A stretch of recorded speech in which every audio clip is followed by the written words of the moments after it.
Good morning বন্ধুরা, কেমন আছো সবাই? আশা করছি সবাই খুব ভালো আছো আর সুস্থ আছো। তো এখন বাজে সকাল 7টা, আর আমি বাসি জামা কাপড় ছেড়ে মেন গেটটার সামনটা একটু ঝাড়ু দিয়ে নিচ্ছি। আসলে আমরা মেন গেটের সামনে যে পাপোশ রাখি, সব সময় চেষ্টা করব সেটা যাতে ধুলো না থাকে। প্রতিদিন একটু ঝাড়ু দিয়ে ঝেড়ে একটু ক্লিন করে নেব। কেননা আমরা জানি যে মেন দরজা বা সদর দরজা দিয়ে কিন্তু মা লক্ষ্মী আমাদের গৃহে প্রবেশ করে থাকেন। তো সবাই বলতে পারে এটা কুসংস্কার বা কিছু, কিন্তু দেখো কিছু কিছু নিয়ম মানলে যদি আমাদের সংসারে মনে হয় যে ভালো হবে, তাহলে সেটা মানতে আর ক্ষতি কি বলো? তো ছেলে তো স্কুলে চলে গেছে। ছেলে সকালবেলা টিফিন বানিয়ে দিয়েছিলাম, ও মানে স্কুলে চলে গেছে। আর তোমাদের দাদাভাই এখনও অফিসে যায়নি, রেডি হচ্ছে। আর আজকে প্রতিদিনের মতো সকালবেলা রান্না করা হয়নি।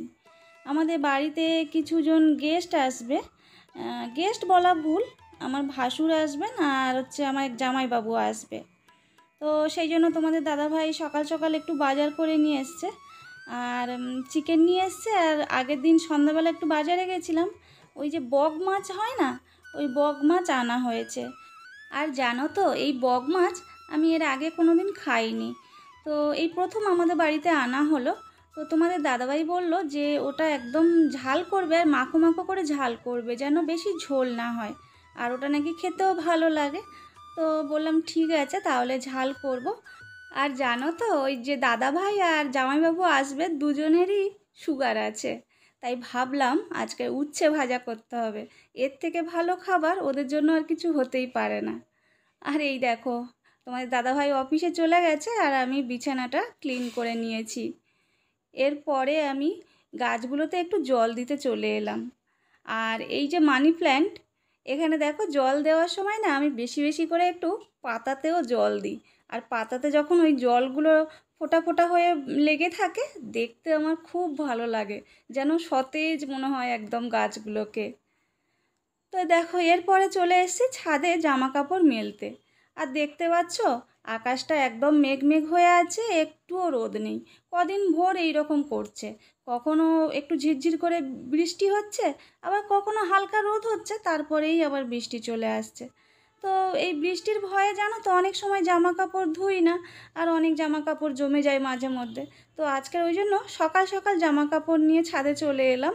তো শুকনো দিয়ে দিচ্ছি, জানি না কখন যে আবার বৃষ্টি আসবে, আবার ছুটে ছুটে ছাদে চলে আসতে হবে জামা কাপড় তোলার জন্য।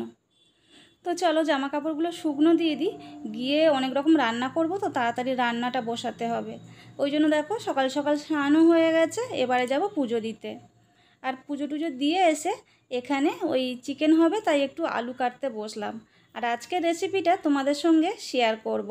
কেননা আসামের থেকে আমার এক সাবস্ক্রাইবার বন্ধু অনুরোধ করেছিল যাতে আমি চিকেন কারি রেসিপি একটু শেয়ার করি। তো তার জন্য তো শেয়ার করছি, আর আমার অন্যান্য বন্ধুদের সঙ্গেও এটা শেয়ার করে নিচ্ছি। তো এখানে 1.5 কেজি মতো চিকেন আছে।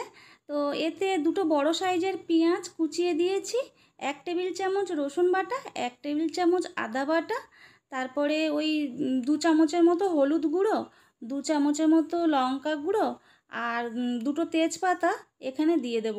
এই যে দুটো তেজপাতা দিয়ে দিচ্ছি।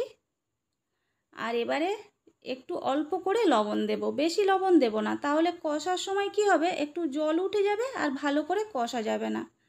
আর তারপরে এর মধ্যে বেশ খানিকটা একটু সর্ষের তেল দিয়ে দেব, দিয়ে ভালো করে চিকেনটাকে মাখাতে হবে। দেখো কত সুন্দর করে চিকেনটাকে একদম মাখিয়ে নিচ্ছি, নিয়ে খানিকক্ষণ 10 মিনিটের মতো রেখে দেব।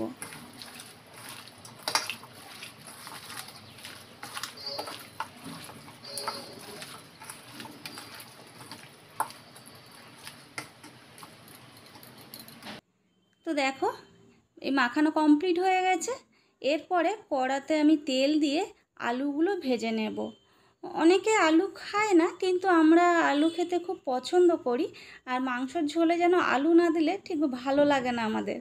তো দেখো আলুগুলো ভাজা হয়ে গেছে, এরপরে একটা পাত্রে তুলে নিচ্ছি। দেখো আলুটা ভাজা হয়ে গেল, এরপরে কড়াতে তেল দিয়ে দিচ্ছি। আর তেলটা গরম হয়ে গেলে গোটা এলাচ, লবঙ্গ, দারুচিনি তেলের মধ্যে দিয়ে দিলাম। আর এরপরে একটু চিনি দিয়ে দিলাম কালারটা আনার জন্য, আর সঙ্গে দিলাম একটা তেজপাতা। আর তারপরে অর্ধেক টমেটো কুচিয়ে আমি তেলের মধ্যে দিয়ে দিয়েছি, এতে কালারটা খুব ভালো আসে। আর টমেটোটা একটু ভাজা ভাজা মতো হয়ে গেলে এতে কুচিয়ে রাখা পেঁয়াজগুলো দিয়ে দেব। চিকেন তো সবাই রান্না করে, তবে সবাইয়ের রান্নার পদ্ধতি একরকম নয়। আমরা এই রকমভাবে চিকেন বানাই, খুব টেস্টি হয়। আর দেখো পেঁয়াজটা লাল লাল করে ভেজে নিয়ে এর মধ্যে 2 চামচ আমি রসুন বাটা দিয়ে দিলাম। এবার রসুনটা একটু ভালো করে নাড়তে থাকবো কাঁচা গন্ধ যতক্ষণ না যায়। তারপরে এর সঙ্গে অ্যাড করে নেব 1 টেবিল চামচ আদা বাটা। তো এর মধ্যে আমি আর কোনো মশলা দেব না, এই আদা বাটা দিয়ে খানিকক্ষণ মশলাটা একটু কষে নেব।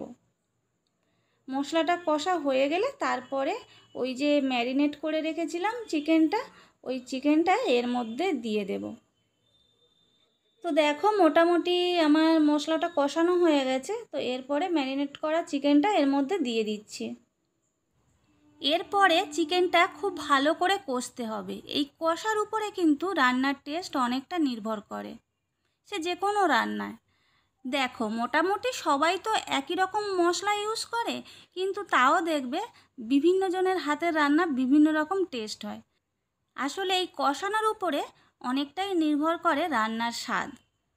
আর আমাদের বাড়িতে আবার এই চিকেনটা খুব ভালো করে কষা না হলে, একটু ভাজা ভাজা মতো না হলে কেউ খেতে চায় না। আর এই দেখো এদিকে মাছ ভেজে রেখেছি, আর এদিকে তো ওই মাংসের আলুটা ভেজে রাখলাম, আর এদিকে চিকেন কষা হচ্ছে, আর পাশের কড়াইতে আমি মাছের ঝাল করব বলে রেডি করছি। আর এদিকে দেখো মোটামুটি কষতে কষতে দেখো তেল ছেড়ে দিয়েছে। তো যখন দেখবে মাংস কষতে কষতে এরকম তেল ছেড়ে দেবে, তখন জানবে যে খানিকটা কষা হয়ে গেছে। তো এর মধ্যে এবারে আমি ভেজে রাখা আলুগুলো অ্যাড করে দিলাম, আর এর সঙ্গে এবারে অ্যাড করব লবণ। তখন কিন্তু ম্যারিনেট করার সময় আমি লবণ খুব কম দিয়েছি, যাতে কষাটা ভালো হয়। তো এবারে লবণ দিয়ে দিলাম, দিয়ে আরও খানিকক্ষণ কষতে থাকবো। আর এখনও পর্যন্ত কিন্তু আমি হলুদ গুঁড়ো, লঙ্কা গুঁড়ো, জিরে গুঁড়ো এগুলো ব্যবহার করিনি। মানে সেই ম্যারিনেট করার সময় দিয়েছিলাম, কিন্তু কষার সময় এখনও দিইনি। কেননা ওই দিলে না ভালো করে কষা যায় না, পুড়ে যায়। আর এদিকে দেখো মাছের ঝালটা আমি রেডি করে নিচ্ছি। তো মশলা কষানো হয়ে গেছে, এরপরে জল অ্যাড করে দিচ্ছি।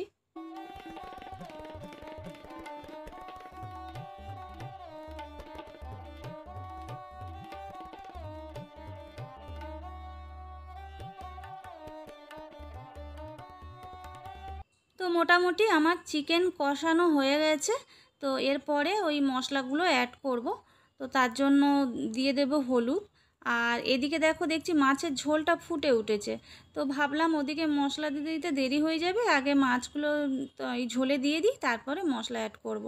তো দেখো এখানে ছোট চামচে 2 চামচ হলুদ গুঁড়ো আর 3 চামচের মতো লঙ্কা গুঁড়ো দিয়ে দিলাম। তবে যে যেমন ঝাল খাবে তেমন লঙ্কা গুঁড়ো দিতে পারো। আর অনেকে অবশ্য কাঁচা লঙ্কা দেয়, গুঁড়ো লঙ্কা খায় না। তো আমাদের আবার মাংসর ঝোলে একটু গুঁড়ো লঙ্কা না দিলে ভালো লাগে না।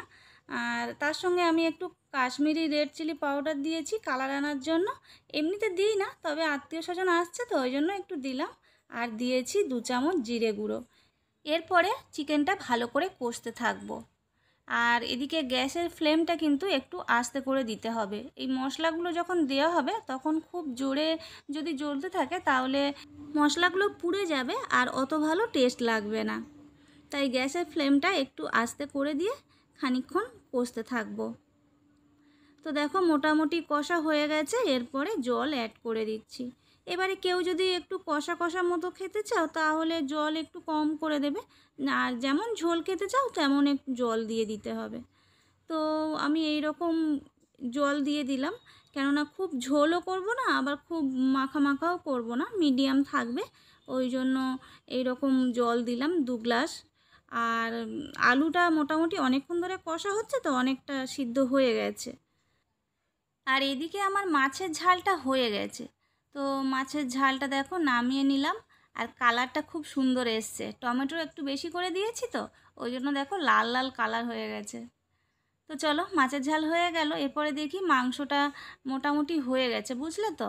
তো এবারে গুঁড়ো গরম মশলা অল্প করে দিয়ে দিলাম। এবারে গ্যাসের ফ্লেমটা অফ করে দেব। হয়ে গেছে চিকেনটা। দেখো, গ্যাসের ফ্লেম অফ করে দিয়েছি আর কালারটা কত সুন্দর এসছে। তো চলো নামিয়ে নিই। এই হলো আমার চিকেন কারি, আর তোমাদের সঙ্গে রেসিপিটা শেয়ার করলাম। কেমন লাগলো বলবে। তো চলো আরেকবার দেখে নিই চিকেনটার কালারটা কত সুন্দর এসছে।